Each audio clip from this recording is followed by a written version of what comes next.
Yung ABS-CBN labor cases po, ang DOLE made a statement 5 years ago that there were then 67 pending cases against ABS-CBN before the NLRC and various courts. Ano na po yung update dito, Mr. Secretary?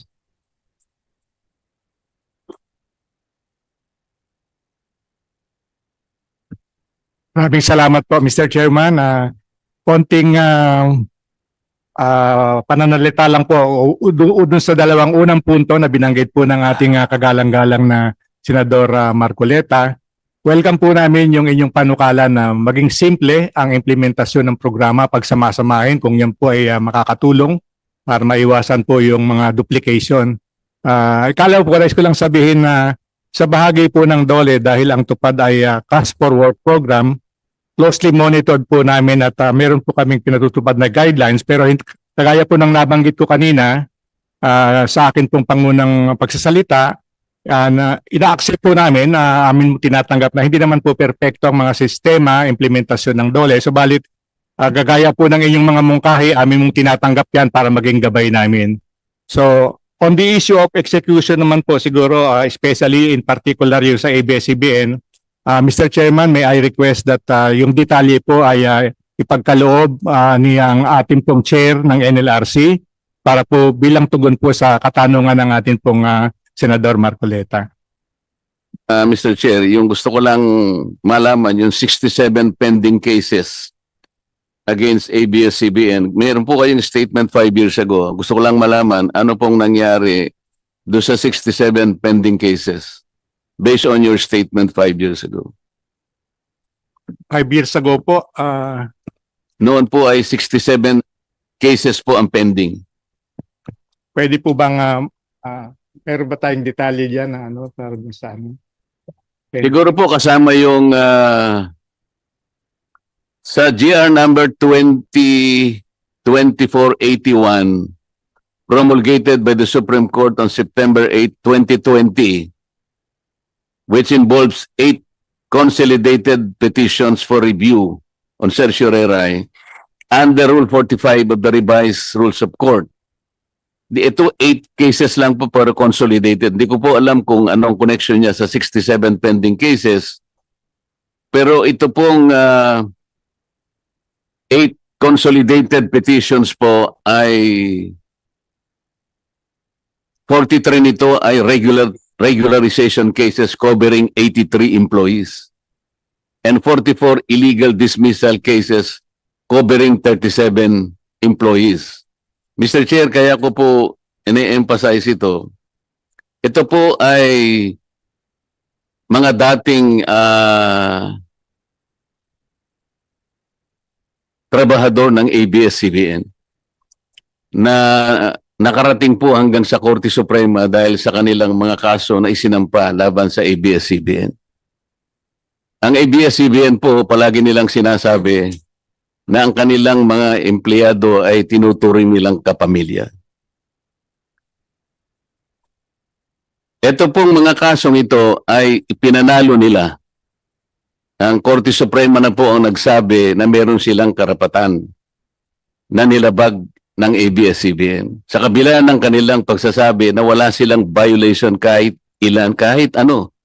Ganun po ang kanilang ipinamamarali sa ating lipunan. Na hanggang ngayon, ang inyong lingkod ay kanilang tinutuligsa na wala na raw akong ginawa kung hindi yung isara yung kanilang... hindi po ako nagsara sa kanila. Ang nagsara ay yung pong kanilang mga paglabag na napakarami na ayoko nang i-discuss sa kapulungan ito. Ito po yung ilang bahagi ng desisyon ng Korte Suprema. The employees who were illegally dismissed shall be reinstated to the work pool. They're likewise entitled to back wages. Pero ang karamihan po, Secretary, alam na natin, ayaw na nilang bumalik eh. Na-trauma na sila sa ABS-CBN. Kaya po yung kanilang inihingi na lang at ang kanilang mga records binalik na nga sa NLRC. And for the record, Mr. Chair, gusto ko pong malaman ang kapulungan and to the credit of the Secretary of Labor, kami pong dalawa sa nakaraang dalawang kongreso ay nag-uusap po. 18 Congress and 19 Congress. Nahiya na nga ako kung minsan makipag-usap sa kanya dahil marami naman siyang trabaho rin. At minsan pinakiusap ko sa kanya, Mr. Chair, at alam ko, i-confirm niya to. Pwede ba ako, Mr. Secretary, yung mga text messages nitong mga empleyadong ito, pag nare-receive ko, kasi nga, sumasakit na rin ang dibdib ko, pwede bang i-pass on ko na lang sa iyo? Sabi kong gano'n. Pumayag naman po siya, Mr. Chair. At halos araw-araw, alam ko, siguro tinututukan niya rin. Ngunit talagang hindi ko po maintindihan eh. Total, nandito naman ng NLRC. And for the record also, Mr. Chair, siguro 2 beses po na nakaharap ko yung NLRC and bank. Una sa aking opisina sa Congress, pangalawa, nung nagkaroon na yata tayo ng pagkakataon dito sa Manila Hotel, Madam, dito rin sa isyong ito, ABS-CBN, kung talagang tinututo nila yung kanilang pagtuturing ng kanilang mga empleyado ay kapamilya. Saan ka naman nakakita, nakapamilya mo na nga, nanalo na nga sa korte. Pati ba naman yung pagkukwenta ng dapat mong ibalik sa kanila? Awarded na po ito eh. Kung ano-ano na po yung ginawa nilang mga pagdidelay, alam po ninyo yung iba namatay na eh. Ang iba po ay nagkasakit. Hanggang ngayon po eh. Tumatawag pa rin sila sa akin, Madam. So, National Labor Relations Commission. Minsan po may nagbiro sa kanila, Mr. Chair eh. Sir, saan niya, pwede ba nating isuggest kanya sa NLRC, palitan natin ang pangalan nila? Ano naman ka ako ipapalit natin? Sa palaging ko, pag pinalitan natin, bibilis ka ako yung pag-resolve ng problema nyo. Baka sakali po. O ano ipapalit natin? National Management Relations Commission. Kasi daw po, Madam, mas makiling daw kayo sa ABS-CBN. Hindi naman ako naniniwala na ganun kayo. Alam ko ginagawa nyo rin ang tungkulin nyo. But I think it is not good enough. Hanggang ngayon po kasi tumatawag pa sa akin. Medyo out of frustrations po siguro. Yung iba po, hindi ko na rin po itinutulay kay Secretary. Pinapasa Diyos ko na lamang po kung anong magagawa pa ninyo. Sa mga workers ng ABS-CBN. Sana nakikinig po ang ABS-CBN at wag na nilang sabihin yung salitang kapamilya. Pati nga po, meron silang mga angkor hanggang ngayon hindi po makamove on. Meron silang mga angkor na hanggang ngayon hindi po sila naniniwala na ba't daw ako nanalo bilang isang senador. Kaya nakakita ng mga ganun. ABS-CBN po ito. Baka may gusto kayo pong isagot, Madam. Magandang umaga. Ron Gatchalian, with the permission of the Secretary of Labor, Sec. Laguesma. Yung po sinasabi niyo pong totoo po na kahit ako rin po ka-text po ng grupo ng ABS-CBN. And ang hinandle po namin base doon sa desisyon ng Supreme Court na bumaba sa amin, we handled 18 cases po ito involving 104 complainants. Sa 18 cases po, 10 doon ay tapos na, close and terminated. Ang complainants po na involved ay 37. Ang na-receive po nilang total award is 100 million. I-qualify po natin. Meron po kasi nagsabi sa akin, yung iba pong natapos na, kahit na binarat po sila. Dahil lang kailangan na po nila dahil nagpapagamot po yung iba. Sa makatwid, yung iba pong naayos ninyo, pumayag na lang sila talaga. Halimbawa, yung isa po, 4 million po yung award. Pumayag na siya sa 200 o 250,000. Ganun po yung iba eh. Kaya gusto ko lang pong i-emphasize kung gaano ang ginagawa ng ABS-CBN na paraan para lamang hanggang ngayon ay hindi makuha ng kanyang mga dating kapamilya, dating nagsilbi sa kanila, na ngayon ay nagpapanggap sila na akala mo sila ang tagapagtanggol ng mga Pilipino, lalong-lalo na sa karapatan. Hindi po. Kaya kailangan pong malaman ng buong mamamayang Pilipino kung sino sila. Alisin na yung maskara ng kanilang mga mukha. Yes, ma'am. Please continue. Yun yung sinasabi nyo na meron hong mabababa. In fact, meron ho kaming, sinabi ko nga po, tapos na po ang 10 cases na involving 37. Meron ho kaming 8 na pending.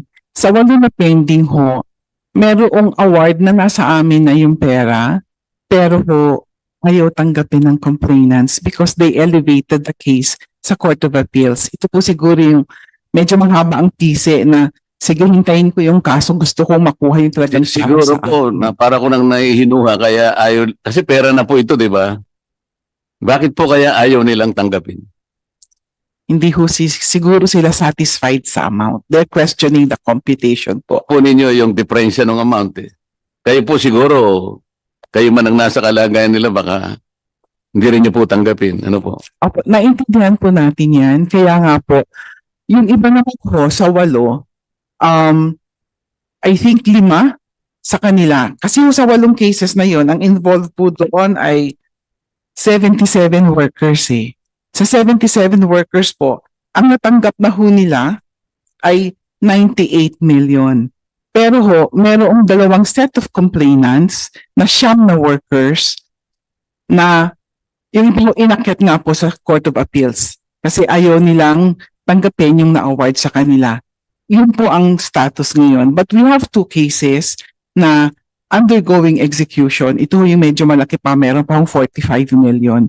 But ang ginawa lang po din ng aming, na-mention po kanina yung mababa yung aming execution. Kasi ho ang aming labor arbiters, ang total ho ng aming arbiters ay 120 plus. Ang sheriff ho namin ay total of ano lang po 69. Anong ratio po nun? Bale, almost 1:3. Lalo ho sa NCR, ang NCR ho namin 29 sheriff, ang aming arbitration branches is 64. Kaya Pero ho, madam, kung halimbawa kayo po ang may-ari ng ABS-CBN, kunwari lang, at alam ninyong itong mga taong ito ay nagsilbi naman sa inyo sa mahabang panahon. Hindi kayo nagkaroon ng kayo ng konting dispute, kaya umabot po roon. Hindi, tinuring nyo silang kapamilya. Kung kayo po ang may-ari ng ABS-CBN, pahihirapan pa ba ninyo ito? hindi po. Kung totoo ho ako na kapamilya ang turing ko sa kanila, nung nagsara ho ang ABS-CBN, ibibigay ko ang karapatan nilang matanggap kung separation pay ho yan o kung iba'y gusto pang muloy sa pagtatrabaho, dapat ho ibigay. Yun nga po eh. Sana ay hindi na tayo nag-uusap ng ganito. 100% settled na po lahat sana. Hindi po ba? Tama po Kung ang siya. pagtuturing nila talaga, kagaya ng kanilang ipinamamarali, kagaya ng kanilang gustong ipalitaw sa sambayan ng Pilipino na sila'y nagmamahal sa kapamilya, sana hindi na nagkaroon ng pang-appeal na ito at yung mga iba po ay taon na po yung kanilang hinintay eh. 2 po rito ay namatay na eh. Yan po yung gusto ko lamang na ipaintindi. Idagdag ko lang po, Sen. Marcoleta, no? Yung efforts naman po ng NLRC, hindi lamang ho sa bangko or properties ng ABS-CBN ngayon. Kahit po yung collectibles nila. For example, sa advertisements po, nag-garnish na po kami sa Jollibee receivables at saka yung sa Unilever, and we were able to garnish, I think, 48 million sa receivables. So, ganun ang gagawin namin, ginagawa naming track para mas Monitor ko po ang ginagawa ninyo. At ako pinasasalamatan ko po. Lahat ginagawa nyo talaga. Ma-settle lang talaga ito. Kaya lang dahil nga sa pamamaraan na ginagawa po nila, hindi lang po ang kanilang mga kapamilya dati ang kanilang pinahihirapan. Pati po kayo, pinahihirapan din nila. At ang buong pamilya ng Dole ay ganun ang nangyayari. Sana po yung mga employers natin ay magkaroon ng magising sana sila sa katotohanan na hindi ka naman lalaking ganyan kung hindi sa tulong ng mga manggagawa mo. Dapat ibigay mo sa manggagawa ang ganang para sa kanila. Hindi ka naman mabubuhay na management ka lang. Dito ka rin sasandig. Bakit hindi kaya maisip ng ABS-CBN yung ganong klaseng prinsipyo. Lumaki sila ng ganon eh. Pagkatapos nung masara sila sasabihin nila sa buong Pilipinas, wala raw silang kasalanan. Marami po silang kasalanan, madam. Kagaya po ng pinag-uusapan natin ngayon. So salamat po. Gusto ko na lang magpasalamat sa inyo at saka sa ating Secretary of Labor sa kanyang pagtityaga. Pasensya ka na, sir, sapagkat sa dami ng text na naipasa ko sa iyo, alam po nagagalit ka na siguro sa akin. Mr. Chairman, gusto kong kumpirmahin na nagte-text messaging po kami ni Senador Marcoleta at hindi po ako pwedeng magalit o mainis sapagkat meron hong batayan yung kanyang mga messages. At kinakailangan po talaga na kami na naninilbihan sa pamahalaan ay tumugon doon po sa pangangailangan, lalo na tinutulungan po. Yun naman pong merong legitimate na karaingan. At yun naman po yung direksyon na pinagtulungan po namin ni Senador Marcoleta. At kung siya po ay nawiwindang ang puso at nalulungkot, I share that kind of a sentiment po. Salamat po. Salamat po, Secretary.